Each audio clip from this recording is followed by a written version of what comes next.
Good morning students. ਅੱਜ ਆਪਾਂ first chapter ਦਾ second question ਕਰਾਂਗੇ ਕਿ ਆਲਮ ਅਨੁਸਾਰ ਰਾਣੀ ਪ੍ਰਣਾਲੀ ਦੇ ਕਾਰਜਾਂ ਦੀ ਚਰਚਾ ਕਰੋ, ਜਾਂ ਰਾਣੀ ਪ੍ਰਣਾਲੀ ਦੀ ਪਰਿਭਾਸ਼ਾ ਦਿਓ ਅਤੇ ਆਲਮ ਅਨੁਸਾਰ ਰਾਣੀ ਪ੍ਰਣਾਲੀ ਦੇ ਨਿਵੇਸ਼ ਅਤੇ ਨਿਕਾਸ ਕਾਰਜ ਲਿਖੋ। ਜੇਕਰ ਮਲਪੀ ਆਉਂਦਾ ਹੈ ਕਿ ਆਲਮ ਅਨੁਸਾਰ ਰਾਣੀ ਪ੍ਰਣਾਲੀ ਦੇ ਕਾਰਜਾਂ ਦੀ ਚਰਚਾ ਕਰੋ ਤਾਂ ਤੁਸੀਂ ਸਿੱਧਾ ਜਿਹੜੇ ਹੈਗੇ ਆ ਰਾਣੀ ਪ੍ਰਣਾਲੀ ਦੇ ਕੰਮਾਂ ਬਾਰੇ ਵਰਣਨ ਕਰ ਸਕਦੇ ਹੋ। ਬਟ ਜੇਕਰ ਕੁਐਸਚਨ ਆ ਰਿਹਾ ਹੈ ਰਾਣੀ ਪ੍ਰਣਾਲੀ ਦੀ ਪਰਿਭਾਸ਼ਾ ਦਿਓ ਅਤੇ ਆਲਮ ਅਨੁਸਾਰ ਰਾਣੀ ਪ੍ਰਣਾਲੀ ਦੇ ਨਿਵੇਸ਼ ਤੇ ਨਿਕਾਸ ਕਾਰਜ ਲਿਖੋ, ਤਾਂ ਤੁਸੀਂ ਪਹਿਲਾਂ ਰਾਣੀ ਪ੍ਰਣਾਲੀ ਦਾ ਮੀਨਿੰਗ ਲਿਖੋਗੇ, ਦੈਨ ਆਫਟਰ ਉਹਦੀਆਂ 2-3 ਡੈਫੀਨੇਸ਼ਨ ਲਿਖੋਗੇ, ਫਿਰ ਆਲਮੰਡ ਤੇ ਰਾਣੀ ਪ੍ਰਣਾਲੀ ਦੇ ਨਿਵੇਸ਼ ਤੇ ਨਿਕਾਸ ਕਾਰਜਾਂ ਬਾਰੇ ਵਰਣਨ ਕਰੋਗੇ। ਤੇ ਰਾਣੀ ਪ੍ਰਣਾਲੀ ਦੀ ਪਰਿਭਾਸ਼ਾ ਤੇ ਮੀਨਿੰਗ ਵਗੈਰਾ ਤੁਹਾਨੂੰ ਮੈਂ ਪਹਿਲਾਂ ਹੀ ਫਸਟ ਕੁਐਸਚਨ ਦੇ ਵਿੱਚ ਜਿਹੜੀ ਹੈਗੀ ਉਹ ਚੀਜ਼ ਸਮਝਾ ਦਿੱਤੀ ਸੀ, ਅਪਲੋਡ ਕਰ ਦਿੱਤੀ ਸੀ ਵੀਡੀਓ, ਤੁਸੀਂ ਉਹ ਵੀਡੀਓ ਨੂੰ ਵੇਖ ਸਕਦੇ ਆ। ਚਲੋ ਹੁਣ ਆਪਾਂ ਇਸ ਕੁਐਸਚਨ ਨੂੰ ਸਮਝਦੇ ਹਾਂ ਕਿ ਆਲਮ ਅਨੁਸਾਰ ਰਾਣੀ ਪ੍ਰਣਾਲੀ ਦੇ ਕੰਮ ਕੀ ਹੈ। ਰਾਣੀ ਪ੍ਰਣਾਲੀ ਦੇ ਕੰਮ, ਜਾਂ ਕਹਿ ਲਓ ਆਲਮ ਅਨੁਸਾਰ ਰਾਣੀ ਪ੍ਰਣਾਲੀ ਦੇ ਕੰਮ। ਠੀਕ ਹੈ, ਜਿਹੜਾ ਆਲਮੰਡ ਆ ਉਹ ਰਾਣੀ ਪ੍ਰਣਾਲੀ ਦੇ ਕੰਮਾਂ ਨੂੰ ਦੋ ਤਰ੍ਹਾਂ ਵੰਡਦਾ ਹੈ, ਯਾਨੀ ਕਿ ਪੋਲੀਟੀਕਲ ਸਿਸਟਮ ਦੇ ਜਿਹੜੇ ਕੰਮ ਵਾ, ਫੰਕਸ਼ਨ ਵਾ, ਉਹਨੂੰ ਦੋ ਤਰ੍ਹਾਂ ਡਿਵਾਈਡ ਕਰਦਾ ਹੈ। ਨਿਵੇਸ਼ ਕੰਮ, ਜਿਹਦੇ ਵਿੱਚ ਜਿਹੜਾ ਹੈਗਾ ਰਾਣੀ ਸਮਾਜੀਕਰਨ ਅਤੇ ਭਰਤੀ, ਹਿੱਤ ਸਪਸ਼ਟੀਕਰਨ, ਹਿੱਤ ਸਮੂਹੀਕਰਨ ਅਤੇ ਰਾਣੀ ਸੰਚਾਰ ਆ ਜਾਂਦਾ ਹੈ। ਅਤੇ ਇਹ ਸਾਰੇ ਫੰਕਸ਼ਨ ਆ ਜਾਂਦੇ ਆ ਇਨਪੁਟ ਫੰਕਸ਼ਨ ਵਿੱਚ। ਠੀਕ ਹੈ, 4 ਪੁਆਇੰਟ ਇਹਦੇ। ਅਤੇ ਨੈਕਸਟ ਹੈ ਆਊਟਪੁੱਟ ਫੰਕਸ਼ਨ। ਇਹਦੇ ਵਿੱਚ ਜਿਹੜੇ ਹੈਗੇ ਆ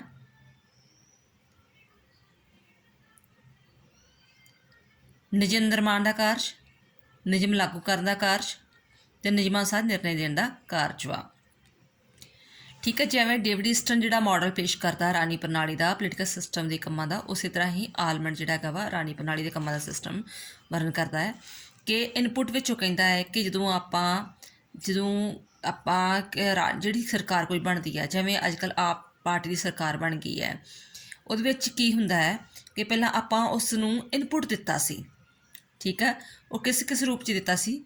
ਰਾਣੀ ਸਮਾਜੀਕਰਨ ਦੇ ਭਰਤੀ ਵਿੱਚ, ਠੀਕ ਹੈ, ਹਿੱਤ ਸਪਸ਼ਟੀਕਰਨ ਵਿੱਚ, ਹਿੱਤ ਸਮੂਹੀਕਰਨ ਵਿੱਚ ਅਤੇ ਰਾਣੀ ਸੰਚਾਰ ਵਿੱਚ। ਦੈਨ ਆਫਟਰ ਜਿਹੜੇ ਹੈਗਾ ਜਦੋਂ ਇਨਪੁਟ ਅਸੀਂ 4 ਟਾਈਪ 'ਚ ਦੇ ਦਿੱਤਾ, ਅਤੇ ਫਿਰ ਹੁਣ ਸਰਕਾਰ ਦਾ ਕੀ ਕੰਮ ਆ? ਉਹ ਸਾਨੂੰ ਆਊਟਪੁੱਟ ਦੇਗੀ। ਆਊਟਪੁੱਟ ਕਿਹਦੇ ਵਿੱਚ ਦੇਗੀ?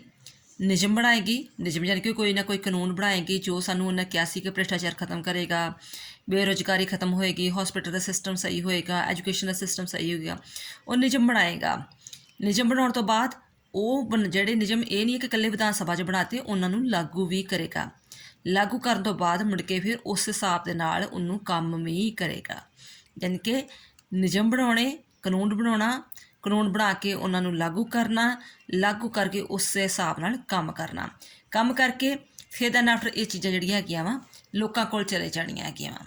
ਅਤੇ ਇਹ ਸਾਰਾ ਸਿਸਟਮ ਜਿਹੜਾ ਹੈਗਾ ਕੀ ਹੈ? ਇਹ ਫੀਡਬੈਕ ਆ, ਜਿਹਨੂੰ ਲੂਪ ਪ੍ਰਕਿਰਿਆ ਵੀ ਕਹਿੰਦੇ ਆ।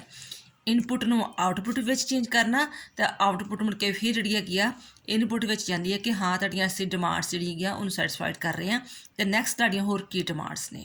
ਠੀਕ ਹੈ, ਇਹਨੂੰ ਐਕਸਪਲੇਨ 'ਚ ਅੱਗੇ ਸਮਝਾਂਗੇ। ਨਿਵੇਸ਼ ਕਾਰਜ। ਨਿਵੇਸ਼ ਕੀ ਆ? ਜਦੋਂ ਬੇਟਾ ਆਪਾਂ ਕੋਈ ਵੀ ਚੀਜ਼ ਜਿਹੜੀ ਹੈਗੀ ਆ ਇਨਪੁੱਟ ਕਰਦੇ ਹਾਂ ਕਿਸੇ ਚੀਜ਼ ਵਿੱਚ। ਠੀਕ ਹੈ, ਜਿਵੇਂ ਤੁਸੀਂ ਹੁਣ ਤੁਹਾਨੂੰ ਸਮਝਾ ਰਹੀ ਹਾਂ, ਪੜ੍ਹਾ ਰਹੀ ਹਾਂ, ਤੁਸੀਂ ਨੋਟਸ ਬਣਾ ਰਹੇ ਹੋ, ਉਹ ਸਾਰਾ ਕੁਝ ਕੀ ਇਨਪੁੱਟ ਵਗੈਰਾ ਹੈਗਾ। ਅਤੇ ਆਊਟਪੁੱਟ ਕੀ ਆ? ਜਦੋਂ ਤੁਸੀਂ ਮਤਲਬ ਆਪਣਾ ਪੇਪਰ ਦਿੰਦੇ ਹੋ।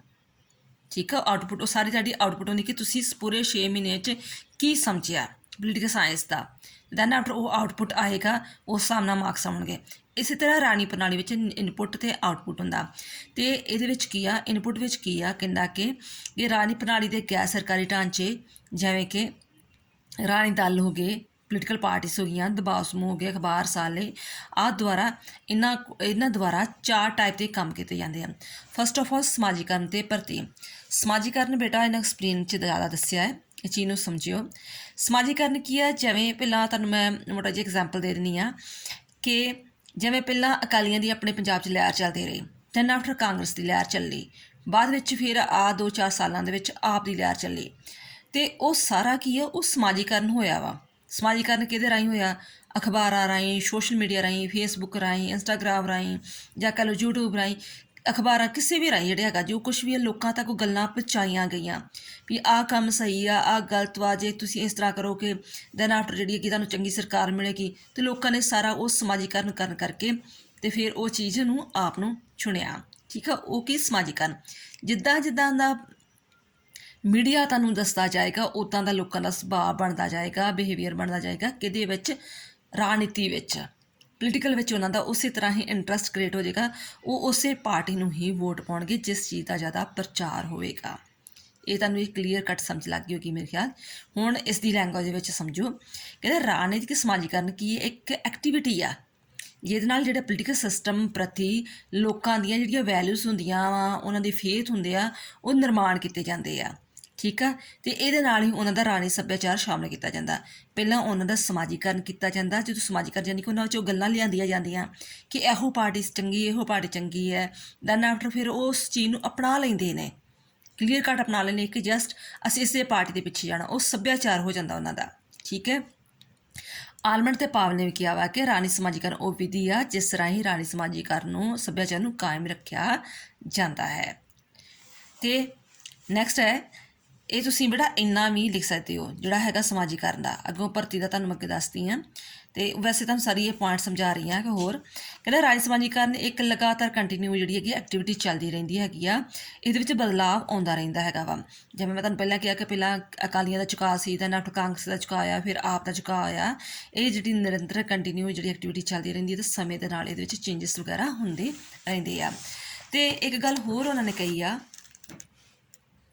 ਕਿ ਜਿੱਥੇ ਦੇ ਲੋਕਤੰਤਰ ਹੋਏਗਾ, ਜਿੱਥੇ ਲੋਕਤੰਤਰੀ ਦੇਸ਼ ਹੋਏਗਾ ਜਿਵੇਂ ਇੰਡੀਆ ਵਾ, ਉੱਥੇ ਸਮਾਜੀਕਰਨ ਸੱਭਿਆਚਾਰ ਬਹੁਤ ਜ਼ਿਆਦਾ ਹੁੰਦਾ ਹੈ ਕਿ ਲੋਕ ਹਰ 5 ਸਾਲ ਬਾਅਦ ਸਰਕਾਰਾਂ ਬਦਲ ਦਿੰਦੇ ਹੈਗੇ ਆ, ਕਿ ਉਹਨਾਂ ਦਾ ਸੁਭਾਅ ਜਿਹੜਾ ਹੈਗਾ ਚੇਂਜ ਹੋ ਜਾਂਦਾ ਵਾ। ਉਹ ਸਾਹਮਣਾ ਜੇ ਤਾਂ ਉਹ ਪਾਰਟੀ ਤੋਂ ਸੈਟਿਸਫਾਈਡ ਆ ਫਿਰ ਦੁਬਾਰਾ ਉਸੇ ਪਾਰਟੀ ਨੂੰ ਜੋੜਦੇ ਆ, ਜੇਕਰ ਨਹੀਂ ਸੈਟਿਸਫਾਈਡ ਹੈਗੇ ਤਾਂ ਪਾਰਟੀ ਨੂੰ ਬਦਲ ਦਿੰਦੇ ਆ। ਬਟ ਜਿੱਥੇ ਤਾਨਾਸ਼ਾਹੀ ਸਰਕਾਰਾਂ ਵਾ ਜਿਵੇਂ ਰਸ਼ੀਆ ਵਾ, ਚਾਈਨਾ ਵਾ, ਉੱਥੇ ਅਜਿਹਾ ਨਹੀਂ ਹੁੰਦਾ ਹੈਗਾ। ਠੀਕ ਹੈ, ਉੱਥੇ ਉਹਨਾਂ ਨੂੰ ਇੱਕੋ ਹੀ ਪਾਰਟੀ, ਭਾਵੇਂ ਚਾਹੁੰਦੇ ਨਹੀਂ ਚਾਹੁੰਦੇ ਹੈਗੇ, ਇੱਕੋ ਪਾਰਟੀ ਨੂੰ ਜਿਹੜਾ ਹੈਗਾ ਵਾ ਚੁਣਨਾ ਪੈਂਦਾ ਹੈਗਾ ਵਾ। ਇਹ ਸਾਰਾ ਆ ਗਿਆ ਸਮਾਜੀਕਰਨ। ਅਤੇ ਭਰਤੀ ਕੀ ਹੈ, ਕਹਿੰਦਾ ਕਿ ਰਾਜਨੀਤਿਕ ਸਮਾਜੀਕਰਨ ਨਾਲ ਹਰ ਇੱਕ ਪੋਲੀਟੀਕਲ ਸਿਸਟਮ ਵਿੱਚ ਜਿਹੜੀ ਹੈ ਰਿਕਰੂਟਮੈਂਟ ਵੀ ਹੁੰਦੀ ਆ। ਕਹਿੰਦਾ ਕਿ ਉਹ ਆਪਣਾ ਜਿਹੜੇ ਰੋਲ ਪਲੇ ਕਰਦੇ ਆ, ਅਤੇ ਕੋਈ ਵਿਅਕਤੀ ਜਿੱਦਾਂ ਮੰਨ ਲਓ ਤਿਆਗ ਪੱਤਰ ਦੇ ਦਿੰਦਾ ਵਾ, ਜਿਵੇਂ ਕਿਸੇ ਨੇ ਰਿਜ਼ਾਈਨ ਦੇ ਦਿੱਤਾ ਜਾਂ ਰਿਟਾਇਰ ਹੋ ਗਿਆ ਜਾਂ ਉਹਦੀ ਡੈਥ ਹੋ ਗਈ ਆ ਜਾਂ ਉਹਨੂੰ ਅਹੁਦੇ ਤੋਂ ਹਟਾ ਦਿੱਤਾ ਗਿਆ, ਅਤੇ ਉਹਦੇ ਜਿਹੜਾ ਅਹੁਦਾ ਕਿਸੇ ਵੀ ਤਰ੍ਹਾਂ ਉਹ ਖਾਲੀ ਹੋ ਗਿਆ ਵਾ, ਉਹਦੇ ਥਾਂ 'ਤੇ ਜਦੋਂ ਨਵੇਂ ਨੂੰ ਭਰਿਆ ਜਾਂਦਾ ਵਾ, ਨਵੇਂ ਨੂੰ ਅਪਾਇੰਟਮੈਂਟ ਦਿੱਤੀ ਜਾਂਦੀ ਆ, ਤਾਂ ਉਹਨੂੰ ਕਿਹਾ ਜਾਂਦਾ ਰਾਜਨੀਤਿਕ ਭਰਤੀ। ਠੀਕ ਹੈ, ਜਿਵੇਂ ਕਿ ਪਹਿਲਾਂ ਜਿਹੜਾ ਹੈਗਾ ਸੀ ਕੈਪਟਨ ਅਮਰਿੰਦਰ CM ਸੀ, ਫਿਰ ਚੰਨੀ CM ਬਣਿਆ, ਦੈਨ ਆਫਟਰ ਹੁਣ ਜਿਵੇਂ ਭਗਵੰਤ ਮਾਨ CM ਬਣੇਗਾ, ਉਹ ਕੀ ਆ, ਉਹ ਹੈਗਾ ਭਰਤੀ ਕਰਨਾ। ਅਤੇ ਨਵੇਂ ਜਿਹਦਾ MLA ਨਵੇਂ ਮਿਨਿਸਟਰ ਬਣ ਗਏ, ਉਹ ਹੈਗਾ ਰਾਜਨੀਤਿਕ ਭਰਤੀ। ਕਹਿੰਦਾ ਇਹ ਜਿਹੜੀ ਭਰਤੀ ਆ ਉਹ ਕਿਹੜੇ ਹਿਸਾਬ ਨਾਲ ਹੁੰਦੀ ਆ, ਉਹਦੀ ਦਿਲਚਸਪੀ, ਉਹਦੀ ਯੋਗਤਾ, ਉਹਦੀ ਵਿਚਾਰਧਾਰਾ, ਹਰਮਨ ਪਿਆਰਤਾ, ਵਿਅਕਤੀਤਵ, ਪ੍ਰਭਾਵ, ਜੱਦੀ ਸ਼ਕਤੀ, ਇਹਦੇ ਆਧਾਰ 'ਤੇ ਹੋ ਸਕਦੀ ਹੈਗੀ ਆ। ਜਿਵੇਂ ਵਿਅਕਤੀਤਵ ਦਾ ਕਹਿ ਲਓ, ਹਰਮਨ ਪਿਆਰ ਦਾ ਕਹਿ ਲਓ, ਜਿਵੇਂ ਭਗਵੰਤ ਮਾਨ ਨੂੰ ਲੋਕ ਪਸੰਦ ਕਰ ਰਹੇ ਸਨ। ਠੀਕ ਹੈ, ਇਹ ਉਸ ਸਾਹਮਣੇ ਉਹਨੂੰ CM ਦਾ ਚਿਹਰਾ ਬਣਾ ਦਿੱਤਾ। ਅਤੇ ਜਾਤੀ ਦਾ ਜਿਵੇਂ ਹੋ ਗਿਆ ਕਿ ਚੰਨੀ ਨੂੰ ਇੱਕ ਐਜ SC ਕਾਸਟ ਦਾ ਕਰਕੇ ਜਿਹੜਾ ਹੈਗਾ ਸੀ ਉਹਨੂੰ CM ਬਣਾ ਦਿੱਤਾ। ਠੀਕ ਹੈ, ਇਹ ਕਈ ਟਾਈਪ ਨਾਲ ਮਤਲਬ ਜਿਹੜੀ ਹੈਗੀ ਆ ਭਰਤੀ ਹੋ ਸਕਦੀ ਹੈਗੀ ਆ। ਨੈਕਸਟ ਹੈ ਹਿੱਤ ਸਪਸ਼ਟੀਕਰਨ।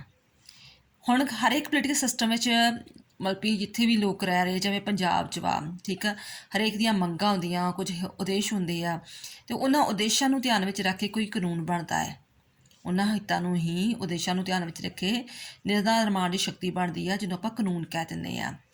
ਕਿਉਂਕਿ ਕਹਿੰਦਾ ਕਿ ਰਾਣੀ ਪ੍ਰਣਾਲੀ ਇੱਕ ਬਹੁਤ ਮਹੱਤਵਪੂਰਨ ਕੰਮ ਕਰਦੀ ਹੈ, ਕਿਉਂਕਿ ਸਰਕਾਰ ਦੁਆਰਾ ਨੀਤੀ ਨਿਰਮਾਣ ਦਾ ਕੰਮ ਇਹਨਾਂ ਮੰਗਾਂ ਦੁਆਰਾ ਹੀ ਕੀਤਾ ਜਾਂਦਾ। ਜਿੱਦਾਂ ਦੀਆਂ ਲੋਕਾਂ ਦੀਆਂ ਮੰਗਾਂ ਹੋਣਗੀਆਂ ਉੱਦਾਂ ਦਾ ਹੀ ਜੇਕਰ ਕਾਨੂੰਨ ਬਣਦਾ ਵਾ ਤਾਂ ਸਰਕਾਰ ਟਿਕੀ ਰਹੇਗੀ।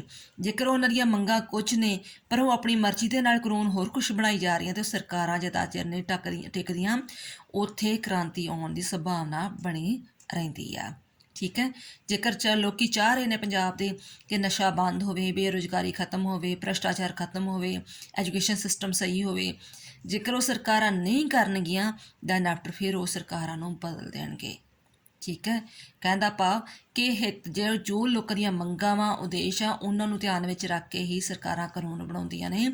ਜੇਕਰ ਉਹ ਕਾਨੂੰਨ ਇਹੋ ਜਿਹੇ ਨਹੀਂ ਬਣਾਉਣਗੀਆਂ ਅਤੇ ਉਹ ਸੰਵਿਧਾਨਕ ਤਰੀਕਿਆਂ ਨਾਲ ਨਹੀਂ, ਸਗੋਂ ਕ੍ਰਾਂਤੀਕਾਰੀ ਤਰੀਕੇ ਨਾਲ ਵੀ ਕੋਸ਼ਿਸ਼ ਕਰਨਗੇ ਕਿ ਉਹਨਾਂ ਨੂੰ ਉਹਦਾ ਨਾਲ ਤਖਤਾ ਪਲਟਾਇਆ ਜਾਵੇ। ਹੁਣ ਇਹ ਤੇ ਸਪਸ਼ਟੀਕਰਨ ਦੇ ਸਾਧਨ ਕਿਹੜੇ ਹੈਗੇ ਆ, ਉਹ ਅਖਬਾਰ, ਸਾਲੇ, ਮੈਗਜ਼ੀਨ ਵਗੈਰਾ, ਹੜਤਾਲਾਂ ਆਦਿ ਰਾਹੀਂ ਜਿਹੜੀ ਹੈਗੀ ਆ ਉਹ ਸਾਧਨ ਜਿਹੜੇ ਹੈਗੇ ਅਪਣਾ ਸਕਦੇ ਆ। ਹਿੱਤ ਸਮੂਹੀਕਰਨ ਕੀ ਆ, ਹੁਣ ਹਰੇਕ ਦੇ ਪੰਜਾਬ ਵਿੱਚ ਲਾ ਲਓ ਕਿ ਪੰਜਾਬ 'ਚ ਜੇ ਮਾਲਵੀ ਉਹਨਾਂ ਦੀ ਡਿਮਾਂਡਸ ਵੱਖਰੀਆਂ ਹੋਣਗੀਆਂ, ਮਾਝੇ ਵਾਲਿਆਂ ਦੇ ਵੱਖਰਾ ਹੋਣਗੀਆਂ, ਦੁਆਬੇ ਵਾਲਿਆਂ ਦੇ ਵੱਖਰਾ ਹੋਣਗੀਆਂ, ਬਟ ਉਹ ਆਲ ਓਵਰ ਵੇਖਣਗੇ ਕਿ ਜਿਹੜੀਆਂ ਮੇਨ ਡਿਮਾਂਡਸ ਕਿਹੜੀਆਂ ਨੇ, ਜਿਹੜੀ ਸਾਰੀ ਪੰਜਾਬ ਦੀ ਸਪਲਾਈ ਲਈ ਨੇ, ਉਹ ਹੈਗੀਆਂ ਨਸ਼ਾ, ਭ੍ਰਿਸ਼ਟਾਚਾਰ, ਸਿਹਤ, ਐਜੂਕੇਸ਼ਨ ਵਗੈਰਾ ਕਹਿ ਲਓ, ਠੀਕ ਹੈ, ਇਹ ਚੀਜ਼ਾਂ ਵਗੈਰਾ ਹੋਰ ਵੀ ਹੋ ਸਕਦੀਆਂ ਨੇ, ਬਟ ਉਹ ਉਹਨਾਂ ਦਾ ਸਮੂਹੀਕਰਨ ਕਰਨਗੇ ਕਿ ਮੇਨ ਮੰਗਾਂ ਕਿਹੜੀਆਂ, ਅਤੇ ਉਹਨਾਂ ਹਿਸਾਬ ਦੇ ਨਾਲ ਹੀ ਨੀਤੀਆਂ ਦਾ ਨਿਰਮਾਣ ਕਰਨਗੇ। ਆਲਮੰਡ ਤੇ ਪਾਵਲ ਨੇ ਕਿਹਾ ਕਿ ਮੰਗਾਂ ਨੂੰ ਆਮ ਨੀਤੀਆਂ ਵਿੱਚ ਬਦਲਣ ਦੇ ਕੰਮ ਨੂੰ ਆਪਾਂ ਹਿੱਤ ਸਮੂਹੀਕਰਨ ਕਹਿੰਦੇ ਹਾਂ। ਜੋ ਵੀ ਪੰਜਾਬੀਆਂ ਦੀ ਡਿਮਾਂਡ ਸੀ ਉਹਨਾਂ ਨੂੰ ਕਾਨੂੰਨਾਂ ਦੇ ਵਿੱਚ ਬਦਲਣ ਦੇ ਰੂਪ ਨੂੰ ਹਿੱਤ ਸਮੂਹੀਕਰਨ ਕਿਹਾ ਜਾਂਦਾ ਹੈ। ਨੈਕਸਟ ਹੈ, ਕਹਿੰਦਾ ਹੈ ਕਿ ਰਾਜਨੀਤਿਕ ਸੰਚਾਰ। ਰਾਜਨੀਤਿਕ ਸੰਚਾਰ ਕੀ ਕਮਿਊਨੀਕੇਸ਼ਨ ਵਗੈਰਾ ਕਹਿ ਲਓ। ਕਹਿੰਦਾ ਇਹਨੂੰ ਆਪਾਂ ਸੂਚਨਾ ਪ੍ਰਦਾਨ ਵੀ ਕਹਿ ਦਿੰਦੇ ਹਾਂ, ਭਾਵ ਕਿ ਰਾਜਨੀਤਿਕ ਪ੍ਰਣਾਲੀ ਪੋਲੀਟੀਕਲ ਸਿਸਟਮ ਕੀ ਕੰਮ ਕਰ ਰਹੀ ਆ ਉਹਨਾਂ ਬਾਰੇ ਟਾਈਮ ਟੂ ਟਾਈਮ ਲੋਕਾਂ ਨੂੰ ਜਾਣਕਾਰੀ ਕਰਾਉਣਾ, ਅਤੇ ਲੋਕ ਕੀ ਚਾਹੁੰਦੇ ਨੇ ਸਰਕਾਰਾਂ ਕੋਲੋਂ ਉਹਦੇ ਬਾਰੇ ਸਰਕਾਰਾਂ ਨੂੰ ਜਾਣਕਾਰੀ ਕਰਾਉਣਾ, ਉਹਨੂੰ ਆਪਾਂ ਕਹਿੰਦੇ ਰਾਜਨੀਤਿਕ ਸੰਚਾਰ। ਠੀਕ ਹੈ, ਕਿ ਜੋ ਵੀ ਸਰਕਾਰਾਂ ਕੰਮ ਕਰ ਰਹੀਆਂ, ਨੀਤੀਆਂ ਬਣਾਈਆਂ, ਕਾਨੂੰਨ ਨਵੇਂ ਬਣਾਏ ਆ, ਉਹਨੂੰ ਭਾਵੇਂ ਨਿਊਜ਼ ਚੈਨਲ ਰਾਹੀਂ ਜਾਂ ਸੋਸ਼ਲ ਮੀਡੀਆ ਰਾਹੀਂ ਜਾਂ ਸੰਮੇਲਨਾਂ ਰਾਹੀਂ ਲੋਕਾਂ ਤੱਕ ਪਹੁੰਚਾਓ, ਅਤੇ ਲੋਕ ਜਿਹੜੀ ਹੈਗੀ ਆ ਆਪਣੀਆਂ ਮੰਗਾਂ ਜਿਹੜੀਆਂ ਆਪਣੇ ਨੇਤਾ ਰਾਹੀਂ ਜਾਂ ਕਿਸੇ ਐਪਲੀਕੇਸ਼ਨ ਰਾਹੀਂ ਸਰਕਾਰਾਂ ਤੱਕ ਪਹੁੰਚਾਉਂਦੀਆਂ ਨੇ, ਉਹਨੂੰ ਬੋਲਦੇ ਰਾਜਨੀਤਿਕ ਸੰਚਾਰ। ਕਹਿੰਦਾ ਜੇਕਰ ਇਹ ਸੰਚਾਰ ਟੁੱਟ ਜਾਵੇ, ਕਿ ਕੋਈ ਨੇਤਾ ਆਣ ਕੇ, MLA ਆਣ ਕੇ ਲੋਕਾਂ ਨਾਲ ਵਿਚਰੇ ਨਾ, ਪੁੱਛੇ ਨਾ ਵੀ ਤੁਹਾਡੀ ਪ੍ਰੋਬਲਮਸ ਕੀ, ਤੁਹਾਡੇ ਪਿੰਡਾਂ ਦੀ ਪ੍ਰੋਬਲਮਸ ਕੀ ਆ ਜਾਂ ਕਿਸੇ ਤਰ੍ਹਾਂ ਵੀ ਆ, ਤਾਂ ਜਿਹੜੇ ਲੋਕ ਆ ਉਹਨੂੰ ਦੁਬਾਰਾ MLA ਕਦੇ ਵੀ ਨਹੀਂ ਬਣਾਉਣਗੇ। ਠੀਕ ਹੈ, ਲੋਕਾਂ 'ਚ ਹੁਣ ਇੰਨੀ ਅਵੇਅਰਨੈਸ ਆ ਚੁੱਕੀ ਹੈ, ਯਾਨੀ ਕਿ ਸੰਚਾਰ ਟੁੱਟ ਗਿਆ ਅਤੇ ਸਰਕਾਰ ਨੂੰ ਜਨਤਾ ਦੇ ਹਿੱਤਾਂ ਦੀ ਠੀਕ ਤਰ੍ਹਾਂ ਜਾਣਕਾਰੀ ਨਹੀਂ ਮਿਲੇਗੀ, ਅਤੇ ਸਮੇਂ ਦੇ ਨਾਲ ਉਹ ਕ੍ਰਾਂਤੀ ਆ ਜਾਏਗੀ। ਨੈਕਸਟ ਹੈਗਾ ਰਾਜਨੀਤਿਕ ਸੰਚਾਰ ਵੀ ਦੋ ਤਰਫੀ ਪ੍ਰਕਿਰਿਆ ਹੈ, ਯਾਨੀ ਕਿ ਜੋ ਵੀ ਸਰਕਾਰਾਂ ਨੇ ਕੋਈ ਕੰਮ ਕੀਤੇ ਆ, ਨੀਤੀਆਂ ਨਵੀਆਂ ਬਣਾਈਆਂ ਲੋਕਾਂ ਦੀ ਭਲਾਈ ਵਾਸਤੇ, ਉਹ ਲੋਕਾਂ ਤੱਕ ਪਹੁੰਚਾਉਣੀਆਂ, ਅਤੇ ਲੋਕਾਂ ਦੀਆਂ ਮੁਸ਼ਕਿਲਾਂ ਜਿਹੜੀਆਂ ਹੈਗੀਆਂ ਸਰਕਾਰਾਂ ਤੱਕ ਪਹੁੰਚਾਉਣੀਆਂ। ਇਹ ਆ ਗਿਆ ਸੀ ਹਿੱਤ ਜਿਹੜਾ ਹੈਗਾ ਹੀ ਇਹ ਨਿਵੇਸ਼ ਕਾਰਜ। ਨੈਕਸਟ ਹੈਗਾ ਆਪਣਾ ਨਿਕਾਸ ਕਾਰਜ। ਨਿਕਾਸ ਜਿਹੜੇ ਹੈਗੇ ਆ ਕਿ ਜੋ ਵੀ ਨੀਤੀਆਂ ਬਣਾਈਆਂ ਜਾਣਗੀਆਂ ਉਹਨਾਂ ਨੂੰ ਲਾਗੂ ਕਰਨਾ ਨਿਕਾਸ ਕਾਰਜ ਕਹਿਲਾਉਂਦਾ ਹੈ। ਇਹ 3 ਟਾਈਪ ਦੇ ਹੁੰਦੇ, ਜਿਵੇਂ ਫਸਟ ਆਫ ਆਲ ਤੇ ਕਾਨੂੰਨ ਬਣਾਉਣੇ, ਰੂਲ ਮੇਕਿੰਗ ਫੰਕਸ਼ਨ।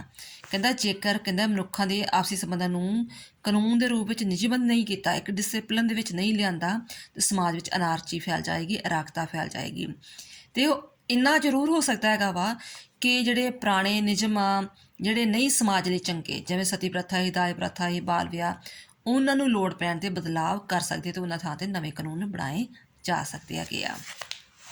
ਨੈਕਸਟ ਹੈ ਨਿਯਮਾਂ ਨੂੰ, ਮਤਲਬ ਵੀ ਜਿਹੜੇ ਕਾਨੂੰਨ ਬਣਾਏ ਜਾਂਦੇ ਆ ਉਹ ਵਿਧਾਨ ਸਭਾ ਦੁਆਰਾ ਬਣਾਏ ਜਾਂਦੇ ਆ। ਨਿਯਮਾਂ ਨੂੰ ਲਾਗੂ ਕਰਨਾ, ਕਹਿੰਦਾ ਕਿ ਜੇਕਰ ਠੀਕ ਆ ਕਾਨੂੰਨ ਤਾਂ ਬਣਾ ਦਿੱਤੇ, ਬਟ ਉਹਨੂੰ ਸਹੀ ਤਰ੍ਹਾਂ ਲਾਗੂ ਨਹੀਂ ਕੀਤਾ ਗਿਆ, ਯਾਨੀ ਕਿ ਸਰਕਾਰੀ ਕਰਮਚਾਰੀ, DC, SSP ਆਫਿਸਰ, ਜਿੰਨੇ ਵੀ ਨੌਕਰਸ਼ਾਹੀ ਵਾਲੇ ਆ, ਠੀਕ ਹੈ, ਨੌਕਰਸ਼ਾਹੀ ਵਾਲੇ ਜਿਹੜੇ ਹੈਗੇ ਆ, ਉਹਨਾਂ ਨੂੰ ਸਹੀ ਤਰ੍ਹਾਂ ਲਾਗੂ ਨਹੀਂ ਕਰਦੇ ਤਾਂ ਵੀ ਉਹਨਾਂ ਕਾਨੂੰਨਾਂ ਦਾ ਕੋਈ ਫਾਇਦਾ ਨਹੀਂ ਹੈਗਾ। ਠੀਕ ਹੈ, ਜਿਵੇਂ ਮੰਨ ਲਓ ਕਿ ਹਰੇਕ ਪਿੰਡ ਦਾ ਕਿਹਾ ਗਿਆ ਕਿ ਵਿਕਾਸ ਕੀਤਾ ਜਾਵੇ, ਉੱਥੇ ਸਰਕਾਰੀ ਸਹੂਲਤਾਂ ਹੋਣ, ਐਜੂਕੇਸ਼ਨ ਸਿਸਟਮ ਹੋਵੇ, ਪਾਣੀ ਵਧੀਆ ਹੋਵੇ, ਸਾਫ ਸੁਥਰਾ ਹੋਵੇ, ਜੇਕਰ ਉਹ ਸਹੀ ਤਰ੍ਹਾਂ ਆਣ ਕੇ ਵੇਖਦੇ ਹੀ ਨਹੀਂ ਆ ਕਿ ਹਾਂ ਕੰਮ ਹੋਇਆ ਕਿ ਨਹੀਂ ਹੋਇਆ, ਤਾਂ ਉਹ ਕਾਨੂੰਨ ਬਣਾਉਣ ਦਾ ਕੋਈ ਫਾਇਦਾ ਨਹੀਂ ਹੈਗਾ। ਕਹਿੰਦੇ ਵਿਸ਼ਾਲ ਅਧਿਕਾਰੀ ਵਰਗ ਢਾਂਚਾ ਜਿਸ ਵਿੱਚ ਲੱਖਾਂ ਕਰਮਚਾਰੀ ਸ਼ਾਮਲ ਹੁੰਦੇ ਹਨ, ਆਧੁਨਿਕ ਸਰਕਾਰ ਦਾ ਦਿਲ ਹੁੰਦੇ ਹਨ, ਯਾਨੀ ਕਿ ਨੌਕਰਸ਼ਾਹੀ ਬਿਊਰੋਕਰੇਸੀ ਵਾਲੇ। ਨੈਕਸਟ ਅਗਰ ਨਿਯਮਾਂ ਅਨੁਸਾਰ ਫੈਸਲੇ ਦੇਣੇ, ਮੰਨ ਲਓ ਕਿ ਨਹੀਂ ਕੋਈ ਕੰਮ ਸਹੀ ਤਰ੍ਹਾਂ ਹੋਇਆ, ਅਤੇ ਜੇਕਰ ਉਹ ਮਤਲਬ ਵੀ ਕਹਿੰਦੇ ਹੈਗੇ ਕਿ ਸਾਡਾ ਕੰਪਲੀਟ ਕਰਦੇ, ਉਸ ਹਿਸਾਬ ਨਾਲ ਫੈਸਲਾ ਵੀ ਦਿੱਤਾ ਜਾਵੇ ਕਿ ਵਾਕਿਆ ਕੰਮ ਹੋਇਆ ਜਾਂ ਨਹੀਂ ਹੋਇਆ ਹੈਗਾ। ਕਹਿੰਦਾ ਕਿ ਨਿਯਮਾਂ ਭਾਵੇਂ ਕਿੰਨੇ ਵੀ ਚੰਗੇ ਕਿਉਂ ਨਾ ਹੋਣ, ਭਾਵੇਂ ਕਿੰਨੇ ਵੀ ਕਠੋਰ ਕਿਉਂ ਨਾ ਹੋਵੇ, ਪਰੰਤੂ ਹਰੇਕ ਦੀ ਕੋਸ਼ਿਸ਼ ਹੁੰਦੀ ਹੈ, ਉਲੰਘਣਾ ਦੀ ਸੰਭਾਵਨਾ ਬਣੀ ਰਹਿੰਦੀ ਹੈ, ਅਤੇ ਉਹ ਮਤਲਬ ਵੀ ਕੋਸ਼ਿਸ਼ ਕਰ ਦਿੰਦੇ ਜਿਹਦੇ ਕੋਲ ਥੋੜ੍ਹੀ ਬਹੁਤੀ ਪਾਵਰ ਆਵੇ ਕਿ ਹਾਂ ਕਿ ਮੈਂ ਮਤਲਬ ਜਿਹੜੀ ਹੈਗੀ ਆ ਨਹੀਂ ਮਤਲਬ ਵੀ ਕਾਨੂੰਨਾਂ ਨੂੰ ਮੰਨਣਾ, ਅਤੇ ਕਹਿੰਦਾ ਕਿ ਉਸ ਕਾਨੂੰਨ ਨੂੰ ਮਨਾਉਣ ਲਈ ਵੀ ਜਿਹੜੇ ਹੈਗੇ ਆ ਉੱਤੇ ਪਿੱਛੇ ਦੰਡ ਵਗੈਰਾ ਹੋਣੇ ਚਾਹੀਦੇ ਆ, ਅਤੇ ਨਿਯਮਾਂ ਦੀ ਵੀ ਠੀਕ ਤਰ੍ਹਾਂ ਜਿਹੜੀ ਹੈਗੀ ਆ ਵਿਆਖਿਆ ਕਰਨੀ ਚਾਹੀਦੀ ਹੈਗੀ ਆ ਕਿ ਕਿੰਨਾ ਨਿਯਮਾਂ ਨੂੰ ਕਿਸ ਤਰ੍ਹਾਂ ਫੋਲੋ ਕਰਨਾ, ਅਤੇ ਕਿਹੜੇ ਨਿਯਮਾਂ ਨੂੰ ਤੁਸੀਂ ਜੇਕਰ ਭੰਗ ਕਰੋਗੇ, ਤੋੜੋਗੇ, ਤਾਂ ਉਹਦੀ ਕਈ ਸਜ਼ਾ ਵਗੈਰਾ ਮਿਲ ਸਕਦੀ ਹੈਗੀ ਆ। ਕਹਿੰਦਾ ਭਾਵੇਂ ਕਿ ਨਿਯਮਾਂ ਦੀ ਉਲੰਘਣਾ ਕਰਨ ਵਾਲਿਆਂ ਲਈ ਸਜ਼ਾ ਦਾ ਪ੍ਰਬੰਧ ਨਿਯਮਾਂ ਦੇ ਅੰਦਰ ਹੀ ਕੀਤਾ ਜਾਂਦਾ ਹੈ, ਪਰੰਤੂ ਫਿਰ ਵੀ ਇਹ ਨਿਸ਼ਚਿਤ ਕਰਨਾ ਜ਼ਰੂਰੀ ਹੁੰਦਾ ਕਿ ਨਿਯਮਾਂ ਦੀ ਉਲੰਘਣਾ ਕਿਸ ਹੱਦ ਤੱਕ ਹੋਈ ਹੈ, ਜਿਵੇਂ ਕਹਿ ਲਓ ਕਿ ਕਿਸੇ ਨੇ ਮਾਸਕ ਨਹੀਂ ਪਹਿਨਿਆ ਸੀ ਤਾਂ ਉਹਨੂੰ ਫਾਈਨ ਕਹਿੰਦੇ ਸੀ, ਜਾਂ ਹੈਲਮਟ ਨਹੀਂ ਪਹਿਨਿਆ, ਜਾਂ ਲਾਇਸੈਂਸ ਵਗੈਰਾ ਨਹੀਂ ਹੈਗਾ, ਚਲਾਨ ਕੱਟਿਆ ਜਾਂਦਾ। ਅਤੇ ਕਿਸੇ ਦਾ ਜਿਵੇਂ ਮੰਨ ਲਓ ਕਿ ਇੱਕ ਕੋਈ ਹਾਂਡਾ ਲੈ ਕੇ ਜਾ ਰਿਹਾ ਹੈ, ਬਾਈਕ ਲੈ ਕੇ ਜਾ ਰਿਹਾ, ਬਟ ਉਹਦਾ ਲਾਇਸੈਂਸ ਨਹੀਂ ਹੈਗਾ, ਉਹਦਾ ਚਲਾਨ ਕੱਟਦਾ, ਬਟ ਉਸੇ ਚੀਜ਼ ਲਈ ਦੁਬਾਰਾ ਬਾਰ-ਬਾਰ ਚਲਾਨ ਨਹੀਂ ਕੱਟਿਆ ਜਾ ਸਕਦਾ। ਇਹ ਵੀ ਕੰਡੀਸ਼ਨ ਆ, ਠੀਕ ਹੈ, ਕਿ ਨਿਯਮਾਂ ਦੀ ਉਲੰਘਣਾ ਕਿਸ ਹੱਦ ਤੱਕ ਹੋਈ ਹੈ ਤਾਂ ਉਸੇ ਹਿਸਾਬ ਨਾਲ ਉਹਨੂੰ ਸਜ਼ਾ ਮਿਲੇਗੀ। ਇਹ ਨਹੀਂ ਕਿ ਇੱਕੋ ਚੀਜ਼ ਲਈ ਬਾਰ-ਬਾਰ ਸਜ਼ਾ ਮਿਲੇਗੀ ਜਾਂ ਉਸ ਤੋਂ ਵੱਧ ਸਜ਼ਾ ਮਿਲੇਗੀ। ਇਸ ਚੀਜ਼ ਦੀ ਪ੍ਰਬੰਧ ਜਿਹੜਾ ਹੈਗਾ ਵਾ ਸੁਪਰੀਮ ਕੋਰਟ ਕੋਲ, ਹਾਈ ਕੋਰਟ ਕੋਲ ਹੁੰਦਾ ਅਤੇ ਲੋਕਾਂ ਦਾ ਉਹਦੇ ਵਿੱਚ ਵਿਸ਼ਵਾਸ ਬਣਿਆ ਰਹਿੰਦਾ ਹੈਗਾ ਵਾ।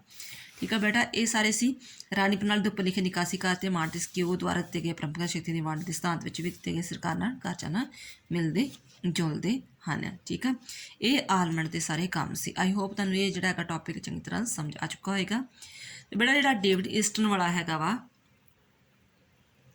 ਜਿਹੜਾ ਡੇਵਿਡ ਈਸਟਨ ਵਾਲਾ ਕੁਐਸਚਨ ਆ ਕਿ ਰਾਣੀ ਪ੍ਰਣਾਲੀ ਤੁਹਾਡਾ ਕੀ ਭਾਵ ਹੈ, ਰਾਣੀ ਪ੍ਰਣਾਲੀ ਦੇ ਕੰਮਾਂ ਦਾ ਵਰਣਨ ਕਰੋ, ਜਾਂ ਰਾਣੀ ਪ੍ਰਣਾਲੀ ਪਰਿਭਾਸ਼ਾ ਦੇ ਕੰਮਾਂ ਦਾ ਵਰਣਨ ਕਰੋ, ਜਾਂ ਨਿਵੇਸ਼ ਨਿਕਾਸ ਦੀ ਪ੍ਰਕਿਰਿਆ ਦੇ ਵਿੱਚ ਪ੍ਰਣਾਲੀ ਦੀ ਵਿਆਖਿਆ ਕਰੋ, ਜਾਂ ਕਹਿ ਲਓ ਕਿ ਡੇਵਿਡ ਈਸਟਨ ਅਨੁਸਾਰ ਕੰਮ ਆ, ਡੇਵਿਡ ਈਸਟਨ ਅਨੁਸਾਰ ਵਾ।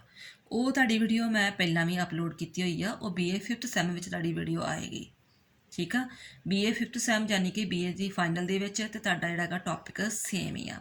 ਤੁਸੀਂ ਤੇ +2 ਵਿੱਚ ਵੀ ਇਹੋ ਵੀਡੀਓ ਹੈਗੀ ਆ, ਅਤੇ ਤੁਸੀਂ ਉਸ ਵੀਡੀਓ ਨੂੰ ਵੇਖ ਸਕਦੇ ਹੋ। ਇਸ ਕਰਕੇ ਮੈਂ ਇਸ ਦੀ ਦੁਬਾਰਾ ਵੀਡੀਓ ਨਹੀਂ ਬਣਾ ਰਹੀ ਹੈਗੀ।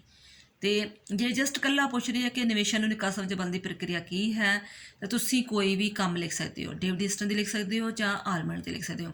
ਬਟ ਜੇ ਸਪੈਸੀਫਿਕ ਕਿਹਾ ਹੈਗਾ ਡੇਵਿਡ ਈਸਟਨ ਦੇ, ਤਾਂ ਤੁਹਾਨੂੰ ਡੇਵਿਡ ਈਸਟਨ ਬਾਰੇ ਹੀ ਲਿਖਣਾ ਪਏਗਾ। ਉਹ ਵੀ ਤੁਹਾਨੂੰ ਦੱਸ ਦਿੰਦੀ ਹਾਂ ਕਿਵੇਂ ਆ।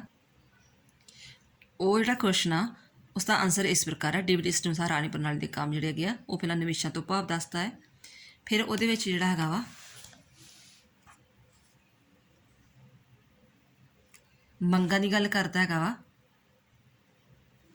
ਮੰਗਾਂ ਦੇ ਰੂਪ ਵਿੱਚ ਨਿਵੇਸ਼ ਕਰਦਾ ਵਾ, ਅਤੇ ਸਮਰਥਨ ਦੇ ਰੂਪ ਵਿੱਚ। ਡੇਵਿਡ ਈਸਟਨ ਦੇ ਨਿਵੇਸ਼ ਦੇ ਜਿਹੜੇ ਹੈਗੇ ਕਾਰਜ ਉਹ ਅਲੱਗ ਨੇ, ਅਤੇ ਆਲਮੰਡ ਦੇ ਅਲੱਗ ਨੇ। ਠੀਕ ਆ, ਇਸ ਤਰ੍ਹਾਂ ਇਹਨੂੰ ਕਦੇ ਮਿਕਸਅਪ ਮਤ ਕਰਨਾ। ਇਹਦਾ ਜਿਹੜਾ ਹੈਗਾ ਇਹਦਾ ਕੁਐਸਚਨ ਜਿਹੜਾ ਹੈਗਾ ਥੋੜ੍ਹਾ ਹਟ ਕੇ ਆ। ਇਹਦੇ ਜਿਹੜਾ ਹੈਗੀ ਹੈ ਇਸ ਤਰ੍ਹਾਂ ਹਿਸਾਬ ਨਾਲ ਪੁਆਇੰਟ 'ਤੇ ਮੰਗਾਂ ਦੇ ਰੂਪ ਵਿੱਚ ਨਿਵੇਸ਼, ਵਸਤੂਆਂ ਅਤੇ ਸੇਵਾਵਾਂ ਦੀ ਮੰਗ, ਵਿਵਹਾਰ ਨਿਯਮਿਤ ਕਰਨਾ, ਰਾਣੀ ਪ੍ਰਣਾਲੀ ਵਿੱਚ ਹਿੱਸਾ ਲੈਣਾ, ਸੰਚਾਰ ਅਤੇ ਸੂਚਨਾ ਮੰਗ, ਸਮਰਥਨ ਦੇ ਰੂਪ ਵਿੱਚ, ਭੌਤਿਕ ਸਮਰਥਨ ਵਗੈਰਾ। ਅਤੇ ਅੱਗੇ ਹੈ ਡਿਫਰੈਂਟ ਨੇ, ਜਿਵੇਂ ਨਿਕਾਸ ਤੋਂ ਭਾਵ ਜਬਰੀ ਵਸੂਲੀ ਕਰਨੀ, ਵਿਵਹਾਰਾਂ ਨਿਯਮਿਤ ਕਰਨਾ, ਵਸਤੂਆਂ ਅਤੇ ਸੇਵਾਵਾਂ ਦੀ ਵੰਡ, ਸੰਕੇਤਕ ਨਿਕਾਸ। ਠੀਕ ਆ, ਇਹ ਅਲੱਗ ਕੁਐਸਚਨ ਹੈ ਡੇਵਿਡ ਈਸਟਨ ਦਾ, ਅਤੇ ਡੇਵਿਡ ਈਸਟਨ ਦਾ ਜਿਹੜਾ ਹੈਗਾ ਮਾਡਲ ਵੀ ਅਲੱਗ ਹੈ ਆਲਮੰਡ ਤੋਂ। ਠੀਕ ਹੈ, ਅਤੇ ਜੇਕਰ ਤੁਸੀਂ ਇਸ ਕੁਐਸਚਨ ਨੂੰ ਚੰਗੀ ਤਰ੍ਹਾਂ ਸਮਝਣਾ, ਤਾਂ ਤੁਸੀਂ ਡੇਵਿਡ ਈਸਟਨ ਜਿਹੜੀ ਇਹਨਾਂ ਰਿਲੇਟਡ ਵੀਡੀਓ ਉਹ ਚੰਗੀ ਤਰ੍ਹਾਂ ਵੇਖ ਸਕਦੇ ਹੋ। ਥੈਂਕਸ।